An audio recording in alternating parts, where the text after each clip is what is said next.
Hello everyone, how's everybody doing today? I am doing very well, and I got a new sign, you guys. Look how pretty. I painted it. But anyway, this is Georgia Peach Homes. If you haven't already, subscribe. But anyhow, let's get this video started. I'm going to be talking about cooking tips that every beginner should know. And I'm going to be looking down a little bit. I had written my notes, so bear with me. And let's get this video started. So, you want to read your recipes thoroughly. Alright, now listen to this. The reason why you want to read them thoroughly, and you might want to read them twice, because you might miss something. Very important ingredient or tool. So when you skim through a recipe and start cooking, you can make all kinds of mistakes. Why is it important? And like published cookbooks can leave information or ingredients in a list but hidden in the instructions. Possibly you might miss marinate overnight instructions, or pour batter in a springform pan and you realize you don't have a springform pan. I said that backwards. Springform pan.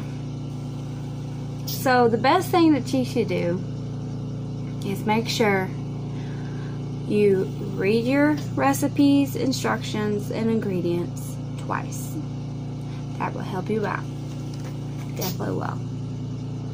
Number 2, prep and organize ahead of time. I am so guilty of this sometimes. I get very antsy and I want to get the process moving. I want to get everything done. But you don't want to just stop this step. You need to do it full-fledged. Why is it important? Because everything should be washed, chopped, diced, minced, and set out in front on your countertop prior to cooking. That way, easy access to your ingredients. And put it in the pan, or however you have to assemble it, or anything like that. It is so important to make sure everything is done in that process like that. Alright, let's go on to the next one. Turn your pan handles to the side. So you don't want to like facing yourself, because one of your kiddos might bump into it and that just be disastrous. Or you're hurrying and you're trying to grab an ingredient and you bump into it and it falls. That could also be very disastrous depending on what you're cooking. Like boiling water or stuff like that, that could be very bad. You could easily get burned, and you want to always think safety first. Always. Alright. Number 4. Get a good chef's knife. I have been searching and searching and searching for a good chef's knife. But here's a tip. If you have small hands, your best size will be 6 to 7 inch size for your blade. And if you have larger hands, do like the 8 to 10, but make sure they're really sharp. Okay. Number 5, purchase fresh and quality ingredients. Unless you have a garden, that's where you get your fresh ingredients. But a lot of us don't really. I had a garden last year, but I'm hoping to have another one this year, but we will see. But anyhow, off topic.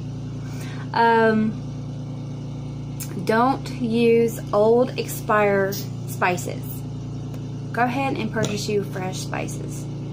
If it's been in there for a long time and you have to think, is this bad? It probably is. So go ahead and buy your fresh spices. Especially if you know you haven't used them in a while. Okay. Buy fresh and healthy looking vegetables.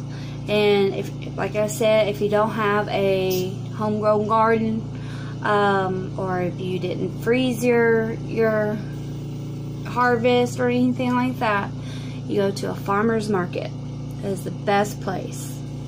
Best place to get the best ingredients. Buy quality cheese and meat.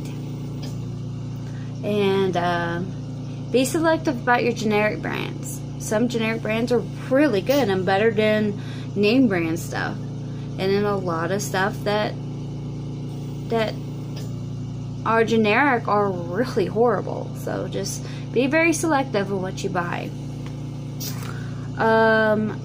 Do not leave the kitchen. When you're cooking something, don't leave the kitchen. Even if it says it's simmered to 15 to 20 minutes, just be close by and keep an eye on it, because if you don't know your stovetop, you could easily burn whatever you're trying to cook.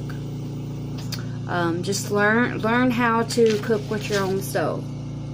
Like if you have a gas stove, electric stove, wood burning stoves, you gotta know what you can do and what you can't do. Okay, the next one is don't put your food in a cold pan. When you put meat into a cold pan, the meat releases moisture as it heats up. Unless you like dry meat, heat your pan up and keep the moisture in. Alright, number 8, use proper measuring tools. Measuring spoons versus regular spoons. When cooking, use measuring spoons and not spoons that you eat with, because the ones that you eat with, they're varying sizes and they're not always accurate. Measuring spoons is called for in recipes, and you will sometimes see specialty sizes like an 1/8 of a teaspoon or a 1/4 teaspoon or half a teaspoon. Sizes like that. It's very good investment if you're planning on cooking meals and following recipes to have measuring spoons. I would highly recommend buying those. I got them, I love them, and I use them daily. Okay. Wet versus dry measuring cups. They're exactly the same size. One has a spout and the other one don't. The dry cup is for flour, sugars, any fine powdery stuff.